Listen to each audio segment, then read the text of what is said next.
বাবা, তোমার মেয়ে তো পাড়ার মোড়ে দাঁড়িয়ে ভালোই চুল উড়িয়ে উড়িয়ে প্রেম করছে। দেখো পাখি আবার যেন ফুরুত করে উড়ে না যায়।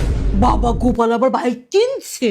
হাহ, বাপের টাকাই পোদ্দারি। ওর থেকে আমার বিচ্ছু ভালো। আমার ছেলের মতো ছেলে না এই পাড়াতে একটাও দেখাতে পারবে না। এই টুম্পার মা, একটু চিনি দাও না, বাড়িতে একদম চিনি নেই।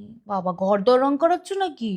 এত টাকা পেলো কোথা থেকে মুখ পুরি? কি বলো, পূর্ণিমার মেয়ের প্রমোশন? বাবা হবে না, ফেসবুক খুললেই তো বুক কাটা পেছন কাটা হাত কাটা ছবি দেখতে পাচ্ছি। দেখো গা, প্রমোশনের জন্য আবার। কিরে পম্পার ছেলে, তোর না রেজাল্ট বেরিয়েছে? কত পেলি? 100-তে মোটে 50। ও 50-এ 50। ভালো, আরো বড় হ বাবা। বিট্টুর তো রেজাল্ট বেরোয়নি, বেরোলে বলবো। ঠিক বড় হ, আশীর্বাদ করলাম। এত বেশি পেলো কি করে? এত বেশি পেলো কি করে? এত বেশি পেলো কি করে?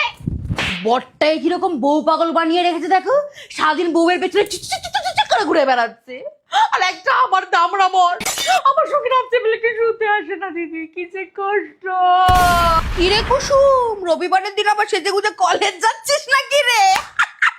চলো ওর মাকে বলে আসি একটু টাইট দিতে। আরে কালকে ওদের বাড়িতে কি চিৎকার! বাবা বাবা, আমার বরটা তো উঠে গেছে, ঘুম থেকে উঠে নাচ করছে ও চিৎকার শুনে।